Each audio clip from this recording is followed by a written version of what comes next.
अभी तक हम लोगों ने 30 क्वेश्चन कर लिया है। अब 31 क्वेश्चन पे आते हैं। जो 2026 का प्रिपरेशन कर रहे हैं उनके लिए क्वेश्चन देखते रहे, डेली मैं अपलोड करती हूँ, देखते रहिएगा। और जहाँ पर भी डाउट हो पूछिएगा और ये भी बताइएगा कितना आप लोगों का सही हो रहा है, कितना गलत। ठीक है, तो 31 से आज 20 क्वेश्चन करेंगे। ठीक है, तो पहला क्वेश्चन क्या कह रहा है, 31 नंबर, एक परमाणु में यल सेल कक्षा में समायोजित की जा सकने वाले इलेक्ट्रॉनों की संख्या है। तो सबसे प्रथम कक्षा में क्या होता है, के होता है, फिर उसके बाद एल होता है, फिर एम होता है, फिर एन होता है। 2, 8, 18, 32 होती है। तो दूसरी कक्षा के बाद एक परमाणु में एल है, तो एल मतलब दूसरी कक्षा में कितने होते हैं, 8 होते हैं। इलेक्ट्रॉनों की संख्या कितनी होती है, 8 होती है। ठीक है, तो ऑप्शन डी सही है। तो इसमें क्या दे रहा है सॉल्व में, ये कह रहा है एक परमाणु में यल सेल कक्षा में समायोजित की जा सकने वाले इलेक्ट्रॉनों की संख्या 8 है। सेल प्रथम कक्षा, द्वितीय कक्षा, या प्रथम सेल बोल सकते हैं, फर्स्ट सेल, और द्वितीय सेल, तृतीय सेल और चतुर्थ सेल।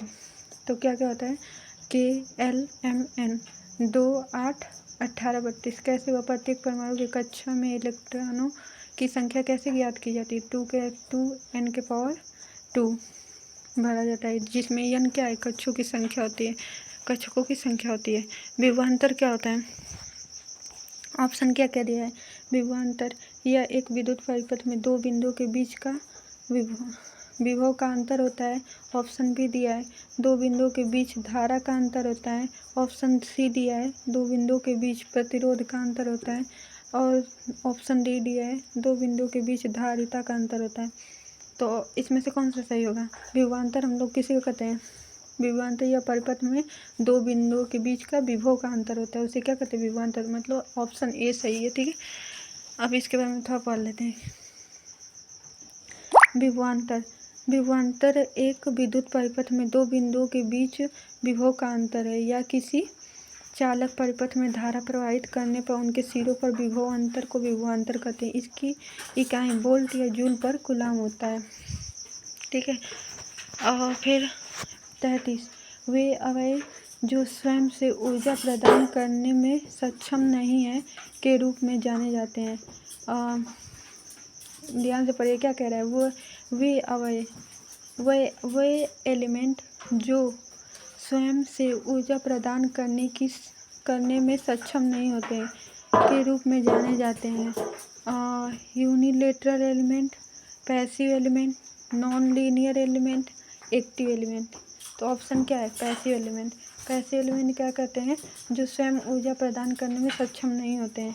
ठीक है, और सक्रिय अवयव ऐसे अवयव जो लंबे समय तक स्वतंत्र रूप से ऊर्जा प्रदान करने में सक्षम होते हैं। ठीक है, तो उसे क्या कहते हैं, सक्रिय अवयव।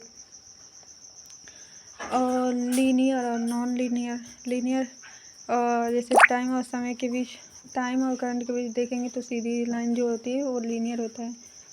ठीक है, और फिर निम्नलिखित में से कौन सा एक निष्क्रिय अवयव है। ऑप्शन ए प्रेरक, ऑप्शन बी धारा स्रोत, option C light emitting diode, option D MOSFET.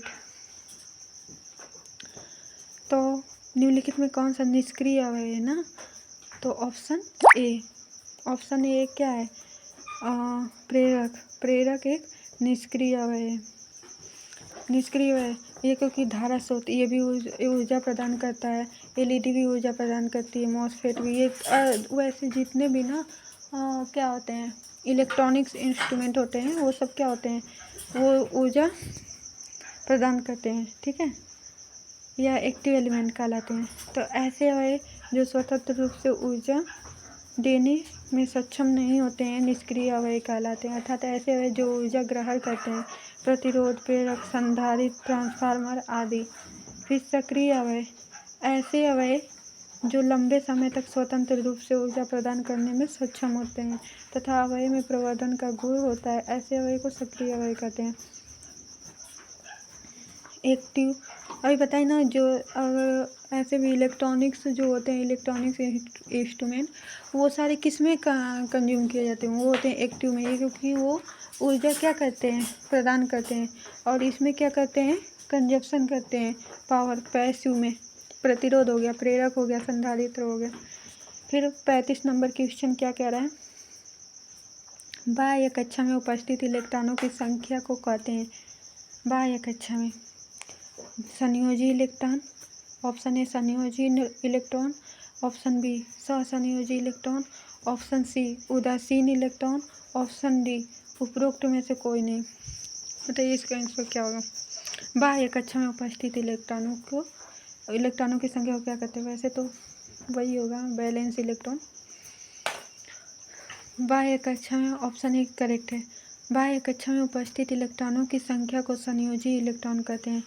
आंतरिक कोश में मौजूद इलेक्ट्रॉन कोर इलेक्ट्रॉन होते हैं और बाहरी कोश में मौजूद इलेक्ट्रॉन रासायनिक बंधक या अणु के निर्माण में भाग ले सकते हैं। संयोजी इलेक्ट्रॉन किसी तत्व का विद्युत चालकता का निर्धारण करते हैं। एक संयोजी इलेक्ट्रॉन फोटॉन के रूप में ऊर्जा अवशोषित एवं मुक्त कर सकता है। ठीक है, संयोजी इलेक्ट्रॉन क्या क्या करता है, संयोजी इलेक्ट्रॉन फोटॉन के रूप में ऊर्जा को अवशोषित या मुक्त कर सकता है और किसी भी तत्व की विद्युत चालकता का निर्धारण करते हैं। और फिर क्या होता है, बाहरी कक्षा में मौजूद इलेक्ट्रॉन रासायनिक बंधन या अणु निर्माण में भाग ले सकते हैं और आंतरिक कक्षा में मौजूद इलेक्ट्रॉन कोर इलेक्ट्रॉन होते हैं। ठीक है, और 36 नंबर क्वेश्चन, किस प्रकार के आवेश वाहक की गतिशीलता सबसे अधिक होती है। ऑप्शन ए धनात्मक आयन, ऑप्शन बी ऋणात्मक आयन, ऑप्शन सी मुक्त इलेक्ट्रॉन, ऑप्शन डी होल्स। तो किस प्रकार के आवेश वाहक की गतिशीलता सबसे अधिक होती है ना, तो मुक्त इलेक्ट्रॉनों की। ऑप्शन सी सही है। अब इसमें देखते हैं और कुछ आपको पता हो तो बताइएगा। मुक्त इलेक्ट्रॉनों में आवेश वाहक की शीलता सबसे अधिक होती है। आयन गतिहीन आवेश वाहक होते हैं, इसीलिए उनमें कोई गतिशीलता नहीं होती है। इलेक्ट्रॉन और छिद्र गतिशील आवेश वाहक होते हैं। इलेक्ट्रॉन की गतिशीलता छिद्र की गतिशीलता का 2.5 से 3 गुना होता है। इलेक्ट्रॉन और छिद्रों की गतिशीलता उनके प्रभावी द्रव्यमान पर निर्भर करता है। ठीक है, और इलेक्ट्रॉन की गतिशीलता किस पर, जर्मेनियम का क्या होता है 3800 और सिलिकॉन पर क्या होता है 1300 और होल्स की गतिशीलता 1800 जर्मेनियम पर और सिलिकॉन पर कितना होता है 500। ठीक है, कौन कौन सा देखो, पहला मुक्त इलेक्ट्रॉन में आवेश वाहक गतिशील सबसे अधिक होती है। ठीक है, और दूसरा आयन गतिहीन आवेश वाहक होता है, इसीलिए उनमें कोई गतिशीलता नहीं होती। आयन जो होती है ना वो गतिहीन आवेश वाहक होती है, इसीलिए उसमें कोई गतिशीलता नहीं होती है। और इलेक्ट्रॉन और होल्स गतिशील आवेश वाहक होते हैं। इलेक्ट्रॉन की गतिशीलता होल की गतिशीलता का 2.3 से 3 गुना होता है। ठीक है, सबसे मेन पॉइंट कि आयन क्या होता है, गतिहीन आवेश वाहक होता है, इसीलिए उनमें कोई गतिशीलता नहीं होती है। ये बात बहुत इंपॉर्टेंट है, बहुत लोगों को नहीं पता होता है। आयन क्या होता है, वो मोमेंटम पार्ट नहीं है, मोशन नहीं होता है। ठीक है, मोशन नहीं होता है। और फिर 37 नंबर क्या कह रहा है, तो इसका आंसर क्या होगा, सबसे अधिक आवेश क्या होगा, मुक्त इलेक्ट्रॉन। ठीक है, अब 37 नंबर क्या कह रहा है, आवेश की वह सबसे छोटी मात्रा जिसका अस्तित्व है वह द्वारा प्रभावित किया जाता है। एक परमाणु, ऑप्शन ए परमाणु, option B neutron, option C electron, option D electron proton का समुच्चय। क्या कह रहा है, आवेश की वह सबसे छोटी मात्रा जिसका अस्तित्व है वह द्वारा प्रवाहित होता है, वह इलेक्ट्रॉनों द्वारा प्रवाहित होता है। ठीक है, ऑप्शन सी सही है। आवेश की वह सबसे छोटी मात्रा जिसका अस्तित्व है वह इलेक्ट्रॉन द्वारा प्रवाहित होता है। इलेक्ट्रॉन परमाणु के केंद्र में स्थित नाभिक के चारों ओर विभिन्न कक्षाओं में दीर्घवृत्तीय रूप से चक्कर लगाते रहते हैं। यह ऋण आवेशित होते हैं।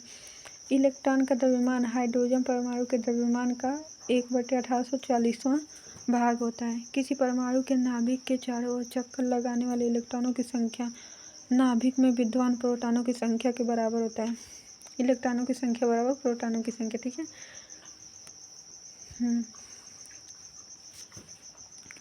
फिर इलेक्ट्रॉन पर कितना आवेश होता है? इलेक्ट्रॉन, प्रोटॉन और न्यूट्रॉन पर कितना आवेश होता है? तो इलेक्ट्रॉन पर -1.6 × 10⁻19 और प्रोटॉन पर प्लस में बस हो जाता है, वही मान रहता है, जो इलेक्ट्रॉन का मान रहता है वही रहता है, बस क्या चेंज हो जाते हैं, प्लस माइनस चेंज हो जाती है। इलेक्ट्रॉन में माइनस और प्रोटॉन में प्लस और न्यूट्रॉन पर 0 होता है, उदासीन होता है, ठीक है। इलेक्ट्रॉन का द्रव्यमान क्या होता है? 9.1 × 10⁻31 और प्रोटॉन का क्या होता है? 1.67 × 10⁻24 और न्यूट्रॉन पर भी 1.67 × 10⁻24, ठीक है। फिर निम्नलिखित में से कौन सी रेखीय घटक है? लीनियर कंपोनेंट है। डायोड, ट्रांजिस्टर, प्रतिरोध, इनमें से कोई नहीं। लीनियर, तो लीनियर कौन सा है? डायोड तो हो ही नहीं चल सकता है, ट्रांजिस्टर भी नहीं हो सकता है, प्रतिरोध हो सकता है। ये क्योंकि डायोड क्या है, समय के साथ क्या होता है, मान भी बदलता रहता है इसका, ठीक है, तो इसीलिए ये नहीं है। ट्रांजिस्टर भी नहीं है, प्रतिरोध है, ठीक है। प्रतिरोध, जबकि डायोड, ट्रांजिस्टर। रेखीय अवयव सदैव ओम के नियम का पालन करते हैं। रेखीय अवयव समजातीय, सजातीय, होमोजेनिटी सिद्धांत पर लागू होते। प्रतिरोध, प्रेरक, संधारित्र आदि। ऐसे अवयव जो ओम का नियम का पालन नहीं करता है वो नॉन लीनियर कहलाता है, ठीक है। डायोड हो गया, ट्रांजिस्टर हो गया, वैक्यूम ट्यूब हो गया, कार्बन प्रतिरोधक हो गया, थर्मिस्टर हो गया, आर्क लैंप आदि। 39 नंबर क्वेश्चन क्या कह रहा है? निम्नलिखित में से किस पदार्थ में विद्युत रोधन गुण की अपेक्षा चालकीय गुण के होने की संभावना अधिक होती है? Option A rubber, option B गीली त्वचा, option C plastic, option D glass.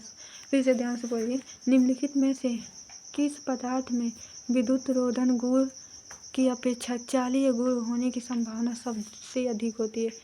Rubber एक क्या है, बता सकते हैं? रबर एक क्या है?